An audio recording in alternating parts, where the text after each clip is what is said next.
talked about Michael Jordan and Kobe Bryant. The similarities between the two players is it's frightening at times. I mean, the way they play, the movements that they have, the way they walk on the court, it is really, really frightening. Let's go!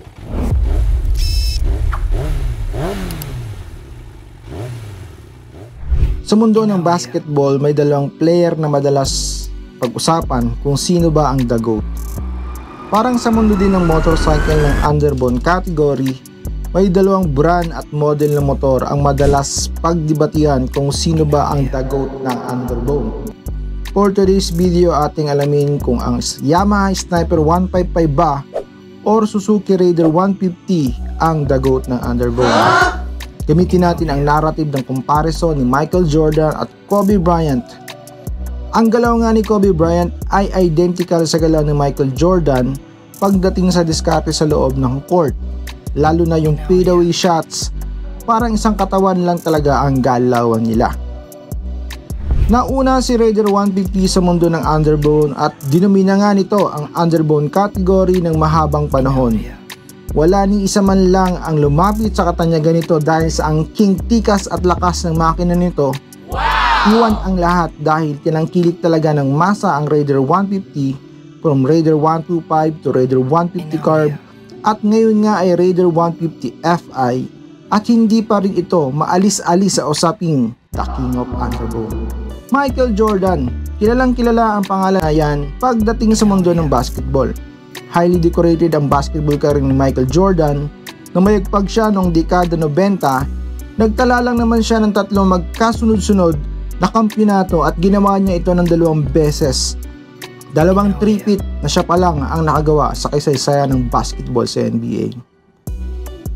Sa pagdating ng Yamaha Sniper 155 sa underbone competition, mukhang may kakabog na ba sa tronong the King of Underbone.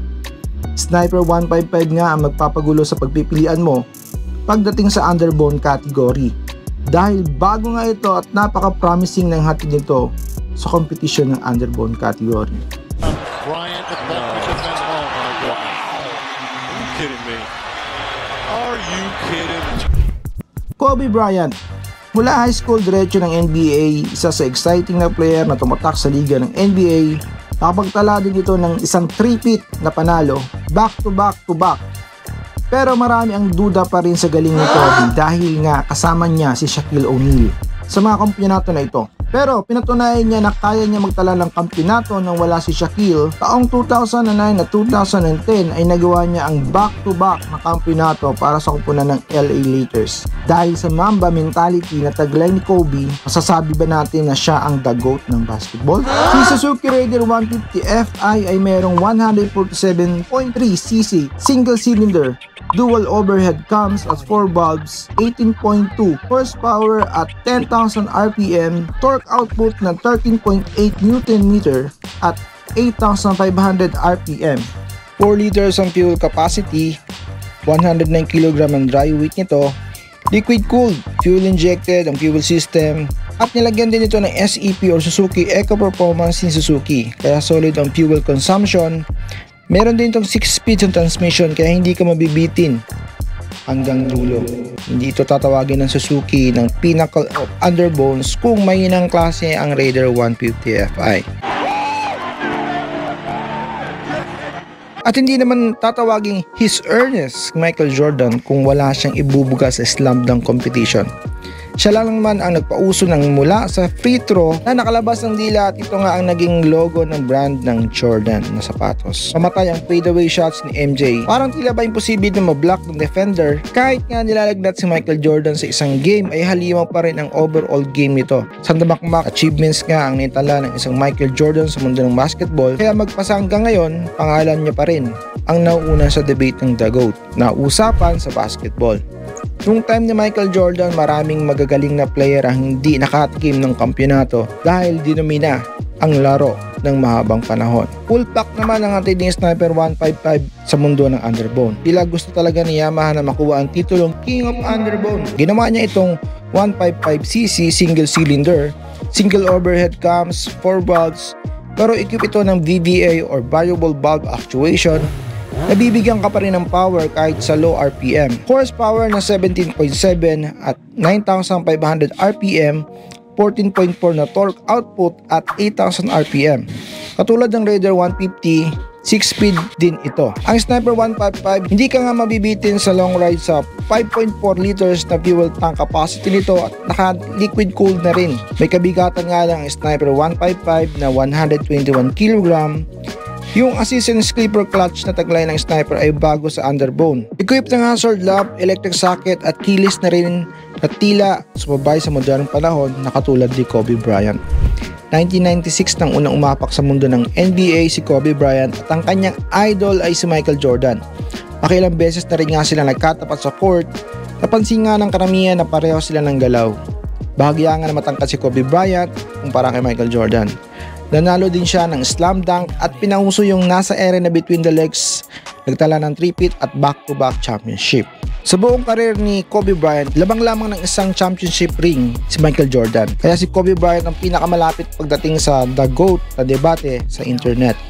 Masasabi nga na si MJ 2.0 version si Kobe Bryant. Nagluluksa nga ang mundo ng sports, lalong-lalo na mga fans dito sa Los Angeles sa pagkamatay ni Kobe Bryant kasama ang kanyang 13 anyos na anak na si Gigi. Isa rin ako sa nalungkot at hindi makapaniwala na pumanaw na nga ito noong January 26, 2020 sa isang helicopter crash.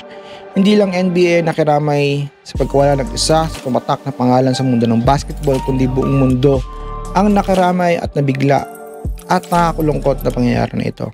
Baka naman may mag-comment na idol si LeBron James. Bakit hindi siya ang contender sa usaping The GOAT? Sa susunod na mga vlog natin, tingnan natin at gamitin ang narrative na The GOAT si LeBron James para naman hindi tayo mabash ng mga LeBron fanatics. Kaya ano pa inaantay mo? Like this video and walang mawawala kung magsa-subscribe ka na rin. Between Raider 150 at Sniper 155 nga, na the king of underbone na debate. Mahirap talaga pumili alin sa dalawa dahil pagdating sa bilis at tikas, lamang si Raider 150 dahil sa laki ng makina nito plus magaan kumpara sa Sniper 155 kung power to weight ratio lang ang basis natin. Di hamak na iibang ka talaga nito sa daan parang si Michael Jordan lang. Na imposible na nga ma-break ang record nito na dalawang 3-peat na championship. Samantalang full pack at bagong technology ang hatid ni Sniper 155 na siya lang ang merong technology sa isang underbone. Parang si Kobe Bryant, bagamat bago pa lang sa kompetisyon ay well accomplished na. But as per personal choice, I'll go for Sniper 155 dahil sa hindi naman bilis ang habol ko sa isang underbone kundi yung features nito, chill lang naman kasi ako magmaneho. Wow! Pero kung gusto mo nang maging membro ng Justice League, mag-Superman ka sa Raider 150, paniguradong ibibigay nito ang adrenaline rush na hanap mo. Inaresto ang isang motorcycle rider na nag-ala Superman. Shout out nga pala sa mga kamote dyan. Nakarating ka sa part ng video na ito, type MJ kung Raider 150 ang sayo at Kobe naman kung Sniper 155. Kung nagustuhan mo ang video na ito, consider to subscribe and hit that notification bell. Kung may gusto kang idagdag, comment mo na rin sa comment section. Yun lang, see you on the next video.